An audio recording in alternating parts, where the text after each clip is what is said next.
மீண்டும் உங்களை நாம் சந்திப்பதிலே மிக்க மகிழ்ச்சி அடைகின்றோம். நான் இலங்கையில் இருந்து பதுளை போதனா வைத்தியசாலையில் இருந்து வைத்தியர் கிருஷான் வேதநாயகம்.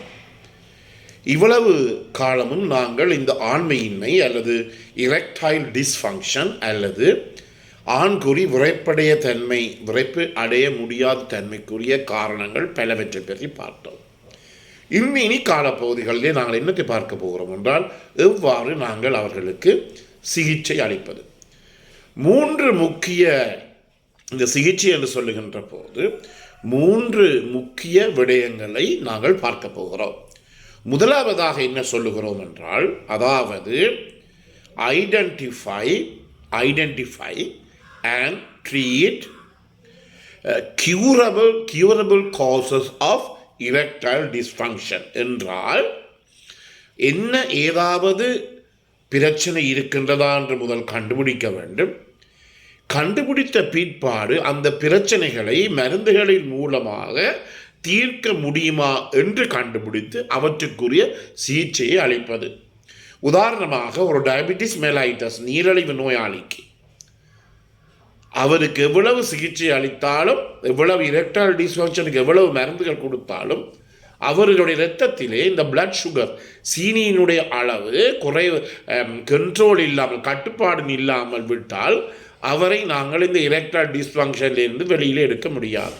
என்றபடியால் தான் identify and treat curable causes of erectile dysfunction, இது மிக முக்கியமானது. அதே நேரத்தில் உங்களுக்கு தெரியும், இந்த ஹைப்போகொனாடிசம் என்று சொல்லப்படுகிற இரத்தத்தில் இருக்கின்ற ஆண்களுக்குரிய ஹோமோனாகிய டெஸ்டெஸ்டரோனுடைய அளவு குறைவாக இருத்தல். எனவே இதற்கு நாங்கள் இதை கண்டுபிடித்தால் இதற்கு வெளியில் இருந்து நாங்கள் அந்த டெஸ்டெஸ்டரோன் என்ற ஹோமோனை நாங்கள் செலுத்த வேண்டும். இல்லாவிட்டால் எவ்வளவு மருந்துகள் குடித்தாலும் அங்கு எங்களாலே பயன் கிடையாது. எனவே கட்டாயமாக இப்படிப்பட்ட நபர்கள் ஒரு ஃபார்மசியிலேயோ அல்லது ஒரு டாக்டர்ஸ் இல்லாத, வைத்தியர்கள் இல்லாத இடங்களிலே போய் மருந்துகளை வாங்கி பெறுவதை விட்டுவிட்டு ஒரு கட்டாயமாக ஒரு வைத்தியருடைய உதவியை நீங்கள் கட்டாயமாக இது நாட வேண்டும். இது முக்கியமானது. அப்போதுதான் அந்த வைத்தியர் உங்களுக்கு ஏதாவது சிகிச்சை அளிக்கக்கூடிய நோய்கள் இருக்கிறதா, அவற்றை சிகிச்சை அளித்து நாங்கள் வெற்றிகரமாக அதிலிருந்து வெளியிலே வரலாம் என்று சொல்லி அவராலே கண்டுபிடிக்கக்கூடியதாக இருக்கும். 2வது விடயம் என்னவென்றால், life styles changes and risk factor modification.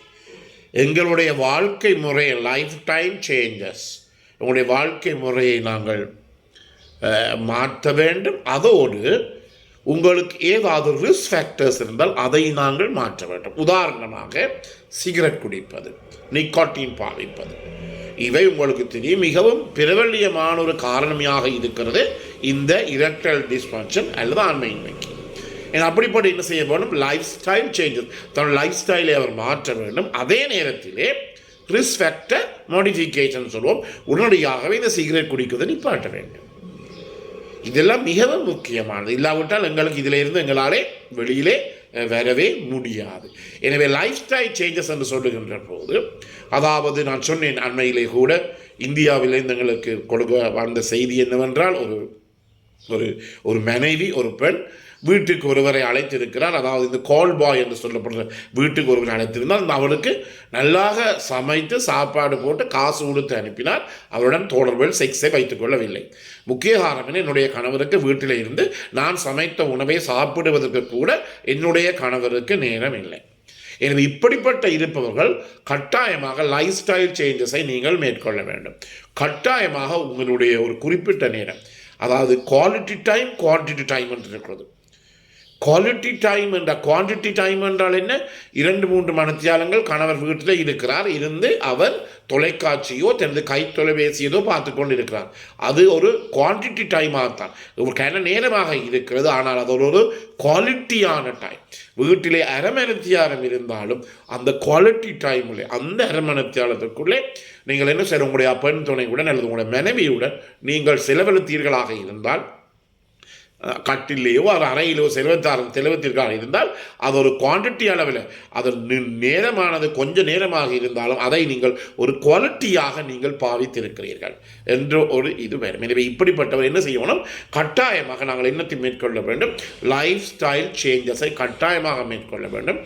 Risk factor modification, உதாரணமாக ஒபிசிட்டி என்ன மாதிரி இருப்பார், ஏழுமான மட்டும் தங்களுடைய உடல் நிறைய குறைத்துக் கொள்வது மிகவும் முக்கியமானது.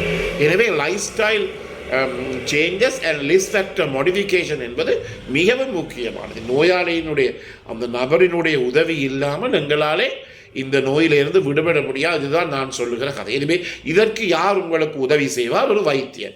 அந்த வைத்தியர் போனால் நீங்கள் பிரச்சனை சொன்னால் அவர் அந்த பிரச்சனைகளுக்கு அடிப்படையில் அவர் என்னென்ன ரிஸ்க் ஃபேக்டர்ஸ் இருக்குது, என்னென்ன பிரச்சனையான உங்களுக்கு பாதிப்பை ஏற்படுத்துகின்ற காரணிகள் என்ன இருக்கின்றது என்பதை பட்டியல் போட்டு அந்த பட்டியலிருந்து அவர் அங்கால ஒரு கோடன் எடுத்து எவ்வாறு நாங்கள் இதில் இருந்து வெளிப்பட வேண்டும். சிகரெட் குடிப்பவர் சிகரெட்டை குறைக்க வேண்டும். அது என்ன, ஹெவி ஆல்கஹாலிக்ஸ் கொஞ்சம் ஆல்கஹாலில் சரியாக சாராயம் பாய்ப்பவர் அதை குறைத்து கொள்ள வேண்டும். சாராயம் சரியாக பாய்த்த பிறகு படுக்கத்தான் இயலுமே தவிர மனைவியுடன் பாலியல் ரீதியான தொடர்புகளை எங்களாலே மேற்கொள்ள முடியாது.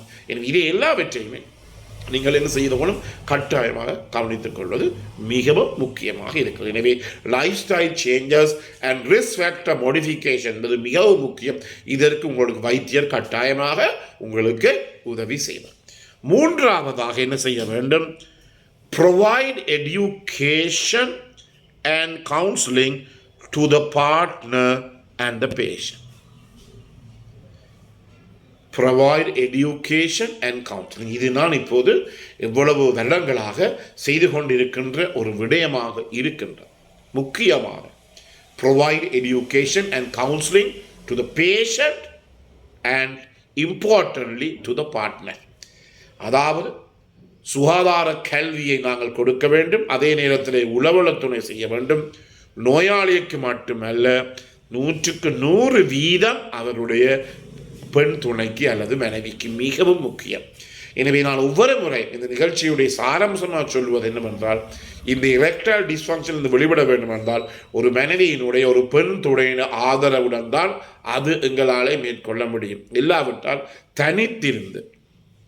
தனித்திருந்து எங்களாலே ஒன்றுமே செய்யவே முடியாது.